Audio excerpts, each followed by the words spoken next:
What is up, my beautiful people? Exile451 here with you again today. Hope you all had an amazing weekend. Let's get your week started off right with a rags to riches story from r/AskReddit that I've been extremely excited to share with you. Don't forget to hit that like button and subscribe if you enjoy the video. Now sit back, relax, and enjoy hearing about someone's success. I grew up with a roof over my head and food in my stomach. Thanks to the kindness of family, we even had a TV and a NES and SNES, but we didn't have much. I read. A lot. At least poor people have the library, right? Not if you can't walk to the library. And even when gas is cheap, Mom can't drive you to the library when she's working 2 jobs to get by. But the school had a limited selection and my grandmother kept all kinds of books around. I read everything I could. A book a day at least, and I don't mean children's books. This was a factor in my later success. My mother finally found an educational program she could manage to attend while still being able to feed us, and then managed to get a job that let us join the middle class. She never would have been able to do it if it weren't for food stamps and Section 8 housing. And I am thankful for public assistance, and as opposed to abuse of public assistance as I am thankful for it. Of course, being middle class meant that we didn't get assistance, and my mother often struggled the same way she had before, but we were able. This was a factor in my later success. I was interested in computers. We had one, a decade-old Tandy 1000 with a retrofitted 10 megabyte hard drive. It had MS-DOS and QBasic.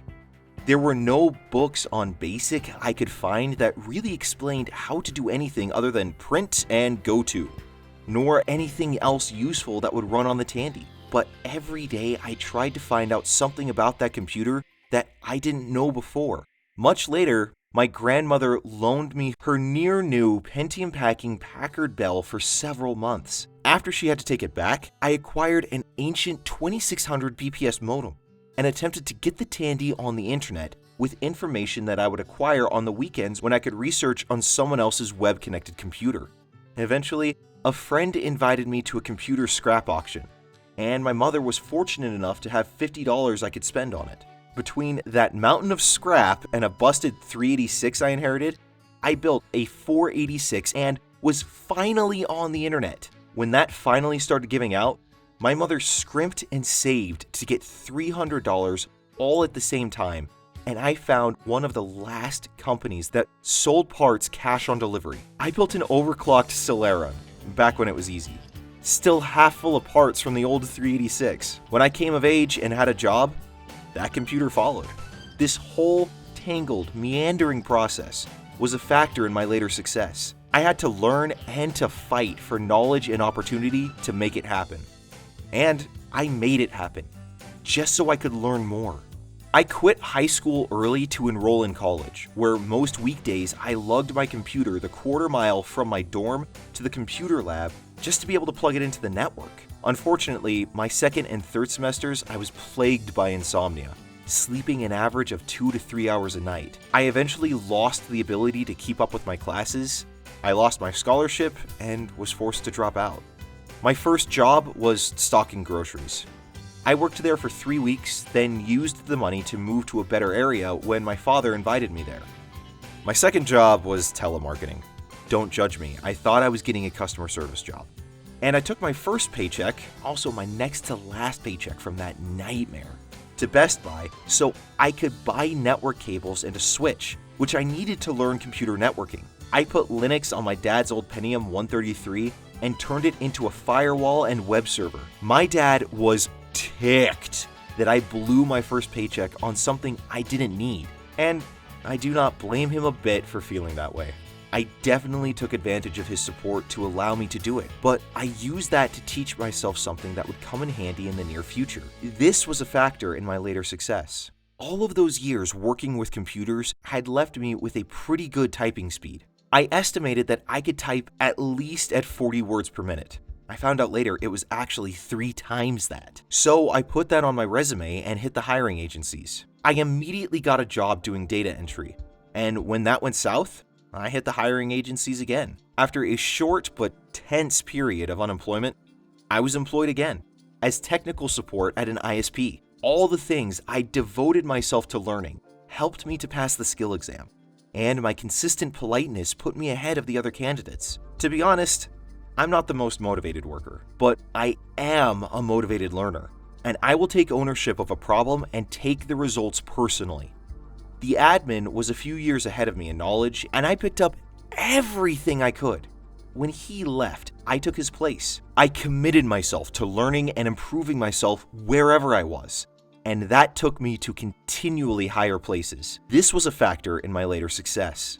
Eventually, I decided to strike it out on my own. I worked nights to save enough to quit my job and then study Spanish in Guatemala for a month before continuing to try to support myself as a consultant.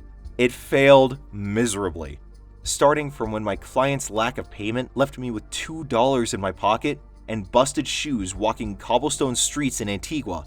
But it was an important step. When I had to break down and find work, I got a job as a glorified secretary. It was a major step down, but I likely saved the company with my ability to manage work processes to catch up on a year of backlogged orders and my general IT prowess improving their lives. They let me go for some reasons we unfortunately disagreed on, but they kept me on as a part-time IT guy. That supported me well enough to give consulting another try. But having to move took the wind out of my sails again. Things looked hard, but success was possible. Getting sick derailed me again though, and I had to look for work. Just as I was at the end of my rope, I found a job that let me work from home. It was the same pattern repeated. I failed and tried again. I failed and tried again. I failed and tried again. But every time around the loop, success looked better. My new job was not fantastic or career advancing, but it was convenient. At first, I started to make progress with consulting on the side again.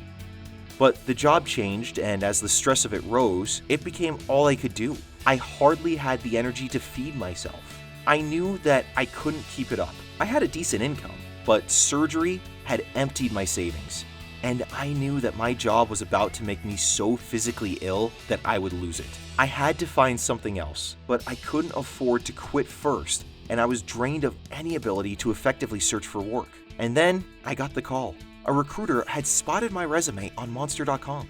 Did I want to work for a respectable telecommunications company for a respectable salary? I would have to move, which I didn't want to do. And I was going to be lucky to have money for rent, much less a deposit, before the job started. But it was the salary people in my field who typically made twice as much as I had ever made, and there was no way I could continue with the position I was in.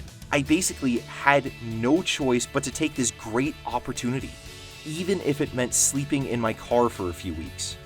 Fortunately, I didn't have to sleep in my car. I found a room for rent on Craigslist and drove up the night before I started. With the last of my money before my old job released my final paycheck, I gave my roommate the first part of my rent, had a haircut to fix the mangled haircut I'd had the day before, and bought a blanket to sleep under on the dilapidated, sheetless kids mattress available to me in my new room. And it's been great. Truly, truly great. Previously, I had the skills to get a job in my field, but nothing to make me stand out. With the experience this job gives me, I can work comfortably here, or I can command a salary well into six figures if I'm willing to move to the right place. When it comes time to make my next move, I might fail again, but I'll get back up and keep at it until I win again. What is the TLDR formula for my success? 1. Never stop improving yourself. Every day and everything you do is an opportunity to learn and grow. If you aren't able to answer the call when opportunity knocks, it won't wait for you. 2. Sometimes you may need help, but use it as a crutch for improving your station and not as an excuse to not work. Opportunity rarely knocks for those that aren't taking responsibility for themselves. 3. Don't stop trying. Some situations are incredibly difficult to break out from, but if you don't keep trying, then you won't be at the door when opportunity knocks. 4. When you can't do anything else, rely on God. I've done a lot that has contributed to my success, but I've been sustained by a constant stream of serendipity. Ultimately, God gets the credit for any of my success. As great as that story was, I reached out to him to just see if I could use this, and he gave me an update as to how things have been after all this, and I'm just going to share that little bit with you from what he sent me. Even if you don't make use of it for the video, here's the follow-up to that story. At the telecommunications job, after 4 years and a couple of departures, I inherited the highest technical role at the company. And that position led me to an offer from another company for a lower position with a higher salary and stock options. I took that chance to jump to a lower position, and those stock options caught me up on years of missed retirement investment. For the 4.5 years I was at that job, my bosses wanted to promote me, but never could. In the end, my job was cut by a wide corporate layoff. But I had spent my time at those two positions honing my programming skills, and thanks to that, I was able to move into another position without missing a paycheck. My salary is now twice what it was when I wrote that post 5 years ago. My expenses are twice as high too, since I'm having to take care for family, but I am so blessed to have the capacity to adopt that responsibility. It is hard not to come near tears when I think about the position I find myself in. I am overcome by relief and gratitude. I attribute my success to Providence, and that's all the more reason to keep advancing. I want to always be prepared for any opportunity Providence presents to me. This video's gone on long enough, so I'll keep my comments short. But wow, OP, what a story. Literally rags to riches. From government assistance to 6-figure salary. That's really impressive. But it just goes to show that knowledge is key. If you work hard and learn the right skills, the sky is the limit. There's nothing that can hold someone back if they're determined enough. You're living proof of that. Take pride in your success and be happy with how far you've come. You've earned every last bit of the success you've seen. Thank you so much for sharing your story, and I wish you the best for the rest of your life going forward. Thank you all so much for watching today. I truly appreciate you tuning in and watching these videos and the growth that the channel is seeing. Don't forget to like and subscribe if you enjoyed the video and you want more daily dose of Reddit happy. I'll see you all tomorrow. Until then, I'm Exile451. Stay beautiful, people.